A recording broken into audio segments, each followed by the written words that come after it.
Hello students, last class we discussed the divide and conquer general methods. So divide and conquer means you are going to divide an big problem to small problems, and then you are finding a solution for the small problems. After that you are combining all the solution of the sub problems to get a solution for the original problem, right? So in this technique, the first algorithm is binary search. Okay. So binary search means, what is binary search? You are searching an element in the array. For example, this is the array. So in this array, you have to search one element. ಅದಕ್ಕೆ ಏನಂತೀವಿ ನಾವು array ಅಂತ ಅಂತೀವಿ. Sorry, searching binary search ಅಂತ ಅಂತೀವಿ. So what is the condition for binary search? So ನೀವು ಏನು input ಕೊಡ್ತಿರೋ that should be in ascending order. That should be in sorted array. The array what is given as input is that should be an sorted array. Okay, that should be a sorted array. ಅಂದ್ರೆ ಇಲ್ಲಿ ನೋಡ್ರಿ ನಾವು ಏನು input ಕೊಟ್ಟಿದ್ದೀವಿ 10 20 30 40 50. So ಅಂದ್ರೆ ನೀವು sorted array elements ನ ಕೊಡಬೇಕು ಇನ್ಪುಟ್ ಆಗಿ. ಓಕೆನಾ? So first let's see. ಇದನ್ನ ಡಿವೈಡ್ ಮಾಡ್ತೀವಿ. After that how you are going to inform right how you are going to solve the algorithm. Okay, so first the searching element ಗೆ ಏನಂತೀವಿ ನಾವು key ಅಂತ ಅಂತೀವಿ. ಸೊ ನೀವು ಇಲ್ಲಿ ಯಾವ ಎಲಿಮೆಂಟ್ ನ ಸರ್ಚ್ ಮಾಡಬೇಕು? 30 ಎಲಿಮೆಂಟ್ ನ ಸರ್ಚ್ ಮಾಡಬೇಕು. 3 ಕೇಸಸ್ ನೋಡೋಣ. 30 ಎಲಿಮೆಂಟ್ ನ ಸರ್ಚ್ ಮಾಡಬೇಕು. ಯಾದ್ರೆ ಯಾವ ಪೊಸಿಷನ್ ಅಲ್ಲಿ ಇದೆ ಅಂತ. ಓಕೆನಾ? So see here low is equal to 0. ಅಂದ್ರೆ ಫಸ್ಟ್ low ಎಲ್ಲಿದೆ? low is equal to 0. n ಎಷ್ಟಿದೆ? Number of elements array elements 5. So high ನ ನಾವು ಏನಂತ ತಗೊಂತಾ ಇದೀವಿ? n minus 1. ಅಂದ್ರೆ 5 minus 1 i is equal to 4. Check ಮಾಡಿ ಇವಾಗ. low ಎಷ್ಟಿದೆ? 0 less than 4. Condition true. Condition true ಆಗಿದೆ ಅಂದ್ರೆ you have to execute this statement. m is equal to low plus high by 2. ಅಂದ್ರೆ 0 plus 4 by 2. 4 by 2 ಅಂದ್ರೆ ಏನು? 2. So m ಏನಾಯ್ತು ಇವಾಗ? m is equal to 2 ಆಯ್ತು. ಓಕೆ, ಸೊ ನೆಕ್ಸ್ಟ್ ಚೆಕ್ ಮಾಡಿ. if key is equal to a of m, key ಎಷ್ಟಿದೆ? 30 is equal to a of m ಅಂದ್ರೆ a of 2. a of 2 ಅಂದ್ರೆ ಎಷ್ಟಿದೆ? a of 2 ಎಷ್ಟಿದೆ?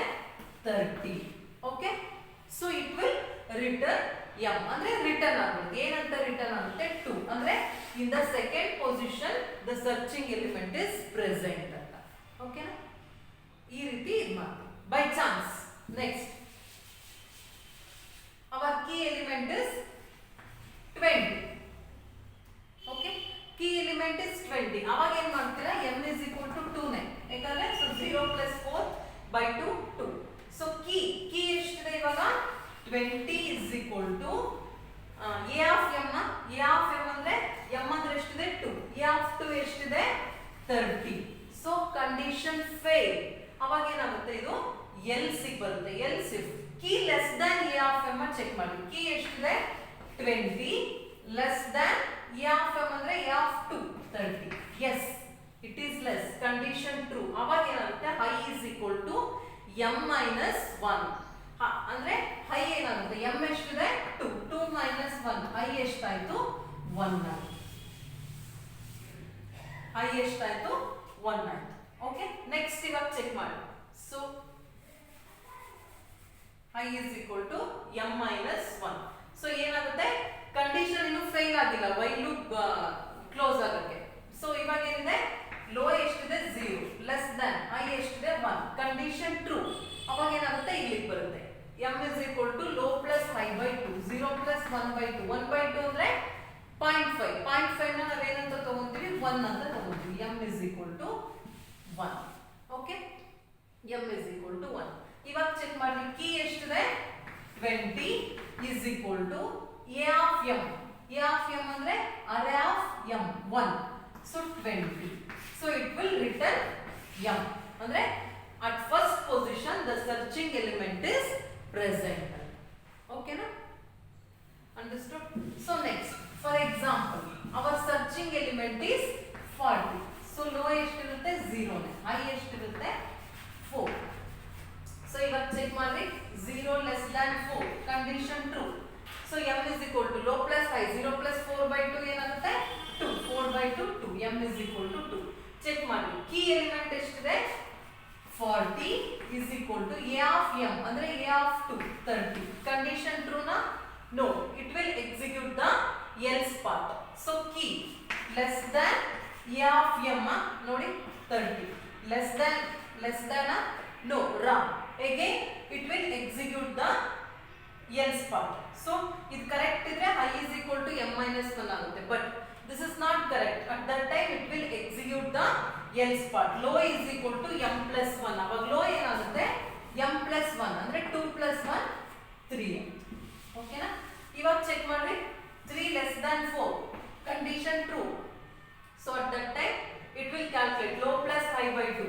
So 3 plus 4 by 2 means 7 by 2 3.5.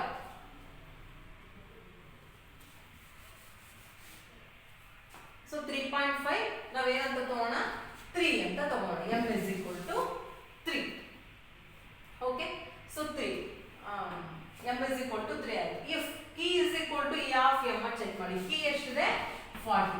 a of m ಅಂದ್ರೆ a of 3 ಅಂದ್ರೆ 40. Okay, so return m ಅಂದ್ರೆ 3 return at the third position the searching element is present. ಅರ್ಥ ಆಯ್ತಪ್ಪ? ಅಂದ್ರೆ ಏನಾಗ್ತಿದೆ ಡಿವೈಡ್ ಮಾಡ್ಕೊಂತಿದೆ ಪ್ರಾಬ್ಲಮ್. Just divide. ಇವಾಗ ಮಿಡಲ್ ಎಲಿಮೆಂಟ್ ಯೂಸ್ ಮಾಡ್ಕೊಂಡು ಇದೊಂದಾಗಿ divide ಮಾಡುತ್ತೆ. ಸೊ ಲೆಸ್ ಇದ್ರೆ ಇಲ್ಲಿ ಸರ್ಚ್ ಮಾಡುತ್ತೆ, ಹೈ ಇದ್ರೆ ಅಲ್ಲಿ ಸರ್ಚ್ ಮಾಡುತ್ತೆ. ಇದಕ್ಕೆ ನಾವು ಡಿವೈಡ್ ಅಂಡ್ ಕಾಂಪರ್ ಅಂತ ಅಂತೀವಿ. In this way we are searching N element in the sorted array. Okay, so this is the binary search. So next let's see the efficiency of the algorithm. So efficiency ಇಲ್ಲಿ ಏನಾಗಿದೆ, ಬರೀ number of elements ಮೇಲೆ depend ಆಗಿಲ್ಲ. ನಾವೇನಾಗ್ತದೆ first element ಅಲ್ಲೇ ನಮಗೆ ಸಿಕ್ಕರೆ, middle ಅಲ್ಲಿ ಸಿಕ್ಕರೆ ಬೆಸ್ಟ್ ಕೇಸ್. ಇವಾಗ ನೋಡ್ರಿ ಮಿಡಲ್ ಅಲ್ಲಿ ಫಸ್ಟ್ ಟೈಮ್ ಒಂದೇ ಕಂಪ್ಯಾರಿಸನ್ ಗೆ ಸಿಗುತ್ತೆ. ಮಿಡಲ್ ಸರ್ಚಿಂಗ್ ಎಲಿಮೆಂಟ್ ಆಗಿದ್ರೆ ಅದಕ್ಕೆ ಏನಂತೀವಿ ಸಿ ಬೆಸ್ಟ್, ಅಂದ್ರೆ ಒಂದ್ ಸತಿ ಕಂಪ್ಯಾರಿಸನ್ ಆಗಿರುತ್ತೆ. ಬೆಸ್ಟ್ ಕೇಸ್ ಎಫಿಷಿಯನ್ಸಿ ಇಸ್ ಏನಿರುತ್ತೆ C best is equal to 1, ಅಂದ್ರೆ ಒಂದೇ ಸತಿ ಕಂಪ್ಯಾರಿಸನ್ ಮಾಡಿದ ತಕ್ಷಣ ಸಿಕ್ಕಿರುತ್ತೆ. ಬೈ ಚಾನ್ಸ್ ನಮಗೆ ನೋಡಿ 10 20 30 40 50 ನಮಗೆ ಸರ್ಚಿಂಗ್ ಎಲಿಮೆಂಟ್ 50. ಅವಾಗ ಏನಾಗುತ್ತೆ ಮಿಡಲ್ ಇದು ಡಿವೈಡ್ ಆಗುತ್ತೆ 10 20 40 50 ಅಂತ. ಅಗೇನ್ ಮತ್ತೆ ಇಲ್ಲಿ ಡಿವೈಡ್ ಆಗಿ ಇದು ಬೇರೆ ಪ್ರಾಬ್ಲಮ್ ಆಗುತ್ತೆ, ಇದು ಬೇರೆ ಇಲ್ಲಿ ಸಿಗುತ್ತೆ. ಅಂದ್ರೆ ವರ್ಸ್ಟ್ ಕೇಸ್ ನಾವು ತುಂಬಾ ಸತಿ ಕಂಪ್ಯಾರಿಸನ್ ಮಾಡ್ತೀವಿ, ಇಲ್ಲಿ ಕಂಪ್ಯಾರಿಸನ್ ಮಾಡ್ತೀವಿ, ಇಲ್ಲಿ ಕಂಪ್ಯಾರಿಸನ್ ಮಾಡ್ತೀವಿ, ಲಾಸ್ಟ್ ಇಲ್ಲಿ ಸಿಗುತ್ತೆ ನಮಗೆ ಸರ್ಚಿಂಗ್ ಎಲಿಮೆಂಟ್. ಇದಕ್ಕೆ ನಾವೇನಂತೀವಿ ವರ್ಸ್ಟ್ ಕೇಸ್ ಅಂತ ಅಂತೀವಿ. ಸೊ ವರ್ಸ್ಟ್ ಕೇಸ್ ನಾವಿಲ್ಲಿ ಹೆಂಗ್ ಬರ್ಕೊಂಡ್ರೆ worst case efficiency C worst of n time comparison ಆಗಿರುತ್ತೆ, ಒಂದೇ ಸತಿ ಅಲ್ಲ, ಅಲ್ಲಿ n ಟೈಮ್ಸ್. ಓಕೆನಾ? ಅದನ್ನ ನಾವು ಹೆಂಗ್ ಬರೀತೀವಿ ಸಿ ವರ್ಸ್ಟ್ ಆಫ್ n/2 ಅಂದ್ರೆ ಏನಾಗಿರುತ್ತೆ ಡಿವೈಡ್ ಮಾಡ್ತೀವಿ. ಫಾರ್ ಎಕ್ಸಾಂಪಲ್ 10 20 30 40 50 ಇದ್ರೆ n ಇದು n/2 ಆಗಿ ಡಿವೈಡ್ ಮಾಡ್ತೀವಿ. ಸೊ ಡಿವೈಡ್ ಮಾಡಿದ್ಮೇಲೆ n/2 ಇದು n/2 ಇದು ಡಿವೈಡ್ ಮಾಡಿದ್ಮೇಲೆ ಒಂದ್ ಸತಿ ಕಂಪ್ಯಾರಿಸನ್ ಮಾಡ್ತೀವಿ ಮಿಡಲ್ ಎಲಿಮೆಂಟ್ ಜೊತೆ. ಬೈ ಚಾನ್ಸ್ ಅದೇ ಆಗಿದ್ರೆ ರಿಟರ್ನ್ ಆಗುತ್ತೆ. By chance key element less than middle element ಇದ್ರೆ ಈ ಅಲ್ಗಾರಿಥಮ್ ಎಕ್ಸಿಕ್ಯೂಟ್ ಆಗುತ್ತೆ n/2 first n/2. Okay, but if it is high means key search is searching element is greater than middle element means at that time it will execute this algorithm. Okay, so ಎರಡು algorithm ಆಗುತ್ತೆ. ಅದಕ್ಕೆ ನಾವು ಏನು ತಗೊಂಡಿದ್ವಿ c worst of n/2 ಅಂದ್ರೆ the worst case of n/2 worst case of n/2 plus 1 ಅಂದ್ರೆ ಏನು one comparison made with middle element. ಇದು efficiency. so ಇದನ್ನ ನೀವು ಹೆಂಗ್ ಫೈಂಡ್ ಔಟ್ ಮಾಡ್ತೀರಾ ಅಂದ್ರೆ substitution. ರಿಕರೆನ್ಸ್ ಅಂದ್ರೆ ನೀವು ರೆಕರೆನ್ಸ್ ಮಾಡ್ತೀರಾ, ರೆಕರೆನ್ಸ್ ಅಲ್ಲ, this is non recursive algorithm. ಇದು ಅವಾಗ ಏನ್ ಮಾಡ್ತೀರಾ ಸಬ್ಸ್ಟಿಟ್ಯೂಷನ್ ಮೆಥಡ್ ನ ಅಪ್ಲೈ ಮಾಡ್ತೀರಾ. ಫಾರ್ ಎಕ್ಸಾಂಪಲ್ W ಅಂತ ಅನ್ಕೊಂತೀನಿ ಶಾರ್ಟ್ ಆಗಿ, CW ಆಫ್ n/2 ಪ್ಲಸ್ 1. ಓಕೆನಾ? ಸೊ ಇದನ್ನ ನೀವು ಬ್ಯಾಕ್ವರ್ಡ್ ಸಬ್ಸ್ಟಿಟ್ಯೂಷನ್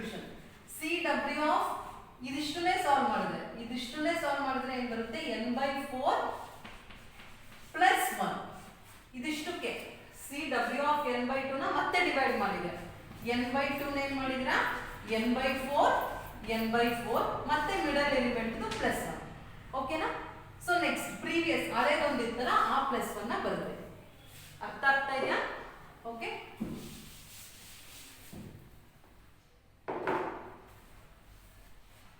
ಸೊ ನೆಕ್ಸ್ಟ್ ಇದನ್ನ ಮತ್ತೆ n/4 ಮಾತ್ರ ಮಾಡಿದ್ರೆ ಇದನ್ನ ಮತ್ತೆ ಡಿವೈಡ್ ಮಾಡ್ತೀರಾ ಏನಂತ n/8 ಅಂತ. n/4 ಇರೋದನ್ನ n/8 ಮಾಡ್ತೀರಾ ಮತ್ತೆ ಮಿಡಲ್ ಎಲಿಮೆಂಟ್ ಜೊತೆ. So plus 1. ಸೊ ಇದೊಂದು plus 1 and then previous plus 1. ಅರ್ಥ ಆಯ್ತಾ? ಸೊ ಇದನ್ನ ನೀವು ಶಾರ್ಟ್ ಟೈಮ್ ಹೆಂಗ್ ಬರ್ಕೊಂತೀರಾ? So CW of n/2 cube 8 ಹೆಂಗಂತ ಬರ್ಕೊಂಡ್ರಿ 2 cube and then plus 1. So 3 times 1 ಇದೆ ಪ್ಲಸ್ 1 ಪ್ಲಸ್ 1. ಸೊ ಇದನ್ನೇ ನೀವು ಕಂಟಿನ್ಯೂ ಮಾಡ್ತಾ ಬಂದ್ರೆ CW of n2 power k plus 1 plus 1 plus 1 up to ಎಲ್ಲಿಗೆ k ಟೈಮ್ಸ್. ಇದು ಕ್ಯೂಬ್ ಇದ್ರೆ 3 1s ಇರುತ್ತೆ. 4 ಇದ್ರೆ ಇಲ್ಲಿ ನೋಡಿ 2 ಸ್ಕ್ವೇರ್ ಇದ್ದಾಗ 2 1s ಇದೆ. 2 ಕ್ಯೂಬ್ ಇದ್ದಾಗ 3 1s ಇದೆ. ಸೊ 2 ಪವರ್ k ಅಂದ್ರೆ k ಟೈಮ್ಸ್ 1 ಇರುತ್ತೆ ಅಂತ ಅರ್ಥ. ಸೊ ಅದನ್ನ ನಾವು ಸಬ್ಸ್ಟಿಟ್ಯೂಟ್ ಅಸ್ಯೂಮ್ ಇಲ್ಲಿ ಅಸ್ಯೂಮ್ ಮಾಡ್ತೀವಿ 2 power k is equal to n ಅಂತ. ಅವಾಗ ಏನಾಗುತ್ತೆ CW of n/n 2 power k ನಾವೇನಂತ ತಗೊಂಡಿದೀವಿ n/n ಅಂತ. ಅದಕ್ಕೆ 2 ಪವರ್ k ಪ್ಲೇಸ್ ಅಲ್ಲಿ n ನ ಸಬ್ಸ್ಟಿಟ್ಯೂಟ್ ಮಾಡಿದೀವಿ ಪ್ಲಸ್ k ಅಂದ್ರೆ k ಟೈಮ್ಸ್ ಅಂತ. ಸೊ n/n ಅಂದ್ರೆ ಏನು CW of 1 plus k. Okay 1 plus k. So ನಾವಿಲ್ಲಿ 2 power k is equal to n ಅಂತ. ಸೊ ಇವಾಗ ನಾವು ಈ ಫಾರ್ಮುಲಾದಲ್ಲಿ k ನ ಫೈಂಡ್ ಔಟ್ ಮಾಡಬೇಕು ಅಂದ್ರೆ k is equal to log n base 2 ಆಗುತ್ತೆ. 2 power k is equal to according to the maths equation 2 power k is equal to n. So by using this equation we have to find the k value. So k is equal to log n base 2. ಅದನ್ನ ಇಲ್ಲಿ substitute ಮಾಡಿ CW is equal to CW of 1 ಅಂದ್ರೆ 1 ಅಂದ್ರೆ 1 ಇರುತ್ತೆ. So log n base 2 ಬರುತ್ತೆ. k place ಗೆ log n base 2. So we are ignoring the constant value. So C worst value ಏನಾಯ್ತು log n base 2. So ಇಲ್ಲೇ use ಮಾಡ್ತಾ ಇದ್ವಿ theta of log n base 2. Okay, theta of log n base 2. So this is about the worst case. So worst case ಏನಾಗುತ್ತೆ C worst is equal to theta of log n base 2. So ಏನು ಮಾಡಿದ್ವಿ ನಾವು backward substitution CW of n ನ ಏನಂತ ಬರ್ಕೊಂಡ್ರಿ n/2 plus 1. So n/2 ನ n/4 plus 1, n/4 ನ n/8 plus 1.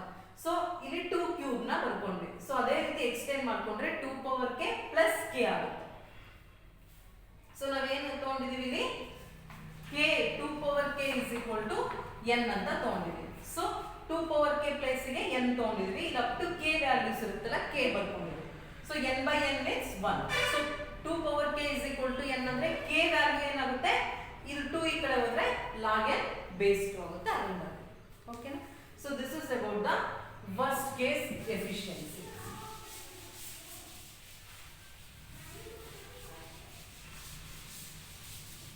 So next is average case. Best ಆಯ್ತು worst ಆಯ್ತು. So last is average case efficiency. So average case efficiency ಹೆಂಗ್ find out ಮಾಡ್ತೀರಾ ನೀವು? For example 2 power 0 items ಇದೆ. So ಎಷ್ಟು ಸತಿ ಕಂಪ್ಯಾರಿಸನ್ ಮಾಡ್ತೀರಾ? 1 ಕಂಪ್ಯಾರಿಸನ್. ಓಕೆ, 1 ಕಂಪ್ಯಾರಿಸನ್ಸ್ ಅಂದ್ರೆ ಒಂದೇ ಐಟಮ್ ಇದ್ರೆ ಫಾರ್ ಎಕ್ಸಾಂಪಲ್ ಅರೆ ಒಳಗಡೆ 10 ಮಾತ್ರ ಇದೆ ಅಂದ್ರೆ ನೀವು ಎಷ್ಟು ಸತಿ ಕಂಪ್ಯಾರಿಸನ್ ಮಾಡ್ತೀರಾ? ಇದೊಂದೇ ಕಂಪ್ಯಾರಿಸನ್ ಮಾಡ್ತೀರಾ, ಅದೇ searching element. By chance 2 power 1 items ಇದೆ, ಇದು ಎಷ್ಟು ಸತಿ? ಫಾರ್ ಎಕ್ಸಾಂಪಲ್ 20 ಇದೆ, ಎರಡಕ್ಕೂ ಕಂಪ್ಯಾರಿಸನ್ ಮಾಡ್ತೀರಾ. So 2 comparison. ಸೊ 2 ಪವರ್ 2 ಇದ್ರೆ 3 ಟೈಮ್ಸ್ ಕಂಪ್ಯಾರಿಸನ್ ಮಾಡ್ತೀವಿ. ಸೊ ಅದೇ ರೀತಿ ಏನಾಗುತ್ತೆ 2 ಪವರ್ c minus 1 ಇದ್ರೆ ಟೈಮ್ಸ್. ಸೊ ಇಲ್ಲಿ 3 ಇದ್ರೆ 2, 3 minus 1. ಓಕೆ, 2 ಇದ್ರೆ 1, 2 minus 1. ಅದೇ ರೀತಿ c ಇದ್ರೆ c ಕಂಪ್ಯಾರಿಸನ್ಸ್ ಆಗಿದ್ರೆ c minus 2 power c minus 1 items ಇದೆ ಅಂತ ಅರ್ಥ. ಸೊ ಇದನ್ನ ನೀವು ಹೆಂಗ್ ಬರ್ಕೊಂತೀರಾ, ಇಲ್ಲಿ c average of n is equal to ಎಷ್ಟು ಸತಿ ಕಂಪ್ಯಾರಿಸನ್ ಮಾಡಿದ್ರೆ 1/n ಅಂತ ಬರ್ಕೊಂತೀರಾ, ಅಂದ್ರೆ number of elements. So sigma summation c is equal to 1 to k, ಅಂದ್ರೆ k ಟೈಮ್ಸ್ ನೀವು ಕಂಪ್ಯಾರಿಸನ್ ಮಾಡ್ತೀರಾ 1 ಇಂದ ಅಂತ. ಸೊ ಇದನ್ನ ಹೆಂಗ್ ಬರ್ಕೊಂತೀರಾ, c into c ಎಲಿಮೆಂಟ್ಸ್ ಇದ್ರೆ ಎಷ್ಟು ಸತಿ ಕಂಪ್ಯಾರಿಸನ್ ಆಗುತ್ತೆ, 2 ಪವರ್ c minus 1 ಅಂತ ಬರ್ಕೊಂತೀರಾ. c into 2 power c minus 1. So ಇದು ಗೊತ್ತಾಯ್ತಲ್ಲ, ಇದು ಆಲ್ರೆಡಿ ನೀವು ಮ್ಯಾಥ್ಸ್ ಅಲ್ಲಿ ಓದಿರ್ತೀರಿ, ಅದನ್ನ ಬ್ರೀಫ್ ಆಗಿ ಹೇಳಿದೀನಿ. ಓಕೆ, ಸೊ c ಎಲಿಮೆಂಟ್ಸ್ ಇದ್ರೆ 2 power c minus 1 times comparison ಮಾಡ್ಕೊಂತೀರಾ.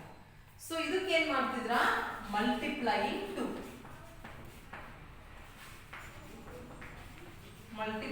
2 on both sides. So ಅವಾಗ ಏನಾಗುತ್ತೆ, 2 c average of n 2/n c is equal to 1 k c into 2 power c minus 1. Okay, ಇದನ್ನ 2 ನ multiply ಮಾಡಿ ಎರಡು ಕಡೆ. So 2 c average of n 2 ನ ಮಾಡಿದ್ರೆ ಏನಾಗುತ್ತೆ, 1/n ಆಗುತ್ತೆ. ಸೊ ಇಲ್ಲಿ 2 ಅಂದ್ರೆ 1/n and then sigma c is equal to 1 to k c into 2 power c minus 1 into 2 1 ಅಂದ್ರೆ ಏನಾಗುತ್ತೆ, ಇವೆರಡನ್ನು ಪವರ್ ನ ಆಡ್ ಮಾಡಬಹುದು. ಅವಾಗ c minus 1 plus 1 ಆಗುತ್ತೆ. -1 ಕ್ಯಾನ್ಸಲ್ ಆಗಿದ್ರೆ ಏನಾಗುತ್ತೆ, ಬರೀ 2 ಪವರ್ c ಮಾತ್ರ ಇರುತ್ತೆ. So 2 power c. Use standard formula. ಒಂದು ಸ್ಟ್ಯಾಂಡರ್ಡ್ ಫಾರ್ಮುಲಾನ ಯೂಸ್ ಮಾಡ್ರಿ ಮ್ಯಾಥ್ಸ್ದು. that is sigma I is equal to 1 to n I into 2 power I. So ನೋಡ್ರಿ, c is equal to 1 to k, n is equal to k ಆಗಿವಾಗ I 2 power I ಅಂದ್ರೆ ಏನಂತ ಇಲ್ಲಿರುತ್ತೆ, n minus 1 2 power n plus 1 plus 2 ಅಂತ ಇರುತ್ತೆ. Same as it is. ಈ I 2 power I ಹೆಂಗಿದೆಯೋ ಅದೇ ರೀತಿ ಇಲ್ಲಿ c 2 power c ಇದೆ. ಇಲ್ಲಿ c is equal to 1 to k ಇದೆ, ಇಲ್ಲಿ I is equal to 1 to n ಇದೆ. ಅಂದ್ರೆ k ಪ್ಲೇಸ್ ಅಲ್ಲಿ n ಇದೆ, c ಪ್ಲೇಸ್ ಅಲ್ಲಿ I ಇದೆ ಅಷ್ಟೇ. ಸೊ ಈ ಸ್ಟ್ಯಾಂಡರ್ಡ್ ಫಾರ್ಮುಲಾ ಇಲ್ಲಿ ಅಪ್ಲೈ ಮಾಡ್ತೀವಿ. So 2 c average of n is equal to 1 power n as it is ಬರ್ಕೊಳ್ರಿ. ಇದಕ್ಕೆ ಈ ಫಾರ್ಮುಲಾನ ಸಬ್ಸ್ಟಿಟ್ಯೂಟ್ ಮಾಡಿ. n ಅಂದ್ರೆ ಏನಿದೆ, ಇಲ್ಲಿ n ಇರೋ ಪ್ಲೇಸ್ ಅಲ್ಲಿ k ಇದೆ. So k minus 1 2 power k plus 1 plus 2. ಓಕೆನಾ? ಸೊ ಇಲ್ಲಿ 2 ಅರ್ಥ ಆಗ್ತಾ ಇದೆಯಾ? ಇಲ್ಲಿ I ಪ್ಲೇಸ್ ಅಲ್ಲಿ c ಇದೆ, n ಪ್ಲೇಸ್ ಅಲ್ಲಿ k ಇದೆ. ಅದಕ್ಕೆ ನಾವೇನು n ಪ್ಲೇಸ್ ಅಲ್ಲೆಲ್ಲ k ನ ಬರೀತಾ ಬಂದಿದೀವಿ ಅಷ್ಟೇ. ಓಕೆ, n ಪ್ಲೇಸ್ ಅಲ್ಲಿ k ಬರ್ದಿದೀವಿ, ಆಸ್ ಇಟ್ ಈಸ್ ಬರ್ದಿದೀವಿ according to the standard formula of mathematics. So next ಇಲ್ಲಿ ಎರಡಲ್ಲೂ, ಇಲ್ಲಿ ಮತ್ತೆ ಇಲ್ಲಿ ಎರಡತ್ರನು 2 ಕಾಮನ್ ತೆಗೆದ್ರೆ 2/n k minus 1 2 power k ಆಗುತ್ತೆ. ಅಂದ್ರೆ ಒಂದು 2 ನ ಕಾಮನ್ ತೆಗೆದಿದ್ರೆ ಆವಾಗ 2 power k plus 1 ಆಗಲ್ಲ. ಒಂದು 2 ನ ಕಾಮನ್ ತೆಗೆದಿರೋದ್ರಿಂದ ಏನಾಗುತ್ತೆ, ಬರೀ 2 power k ಇರುತ್ತೆ. ಇಲ್ಲಿ 2 ಕಾಮನ್ ತೆಗೆದಿರೋದ್ರಿಂದ 1 ಆಗುತ್ತೆ. ಓಕೆನಾ?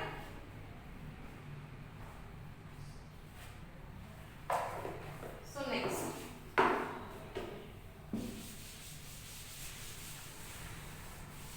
ಕಂಟಿನ್ಯೂ ಮಾಡ್ತೀವಿ ಈ ಕಡೆ. ಸೊ ಎರಡು ಕಡೆ ಇವಾಗ ಏನಾಯ್ತು, ಇಲ್ಲೂ 2 ಇದೆ, ಇಲ್ಲೂ 2 ಇದೆ. ಸೊ 2 2 ಕ್ಯಾನ್ಸಲ್ ಆಗುತ್ತೆ. So C average of n is equal to 2 cancel ಆಗಿರೋದ್ರಿಂದ ಏನಾಯ್ತು, 1/n k minus 1 2 power k plus 1 ಅಂತ ಇದೆ. ಸೊ ನಾವೇನಂತ n is equal to 2 power k ಅಂತ ತಗೊಳ್ತೀವಿ ಅವಾಗ. ಓಕೆನಾ?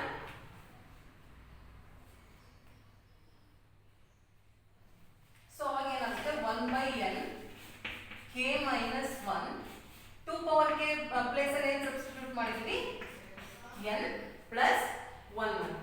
ಸೊ ಇವಾಗ 1 by n ಎರಡು ಕಡೆ ಮಲ್ಟಿಪ್ಲೈ ಮಾಡಿ k minus 1 into n plus 1 by into n 1 by n. ಇಲ್ಲಿ n n ಕ್ಯಾನ್ಸಲ್ ಆಗುತ್ತೆ, ಏನಂತ ಇರುತ್ತೆ k minus 1 plus 1 by n ಉಳಿತೀವಾಗ. ಸೊ ನಾವೇನು ಆಸ್ ಇದು assumption as n tends to infinity ಅವಾಗ 1 by infinity ಏನಾಗುತ್ತೆ 0 ಆಗುತ್ತೆ. So k minus 1 plus 0. Okay, so k minus ಅವಾಗ ಏನಾಗುತ್ತೆ ಬರೀ k minus 1 ಇರುತ್ತೆ. ಸೊ 0 ಇರಲ್ಲ. ಸೊ ನೆಕ್ಸ್ಟ್ ಇಲ್ಲಿ n is equal to 2 power k ಅಂದ್ರೆ ಆಲ್ರೆಡಿ ನಾನು ಹೇಳಿದ್ದೆ. So k is equal to ಏನಾಗುತ್ತೆ log n base 2. ಸೊ ಇದೇನಾಗುತ್ತೆ log n base 2 minus 1. So ನಾವು ಇದನ್ನ ಏನು ಮಾಡ್ತೀವಿ ಕಾನ್ಸ್ಟೆಂಟ್ ನ ನೆಗ್ಲೆಕ್ಟ್ ಮಾಡ್ತೀವಿ. So c average of n is equal to theta of log n base 12. So c average is equal to theta of log n base 2. So worst ಗೆ ಮತ್ತೆ average ಗೆ same efficiency ಸಿಗುತ್ತೆ. Understood? So this is the efficiency. Best ಇದ್ರೆ 1, worst ಇದ್ರೆ theta of log n by base log n base 2, average ಇದ್ರೆ ಅಂದ್ರೆ ಇಲ್ಲಿ average case ನ ಫೈಂಡ್ ಔಟ್ ಮಾಡಿದೀವಿ. ಫಾರ್ ಎಕ್ಸಾಂಪಲ್ ಸಿ ಐಟಮ್ಸ್ ಇದ್ರೆ 2 ಪವರ್ ಸಿ ಮೈನಸ್ 1 ಟೈಮ್ ಅದು ಕಂಪ್ಯಾರಿಸನ್ ಆಗುತ್ತೆ ಅಂತ. ಸೊ ಅದನ್ನ ಯೂಸ್ ಮಾಡಿಕೊಂಡು ನಾವು ಇಲ್ಲಿ according to the standard formula we solve the problem. So at last we get a log n base 2. So theta of log n base 2. Okay, so this is the binary search algorithm. In the next class let's see the merge sort algorithm. Okay.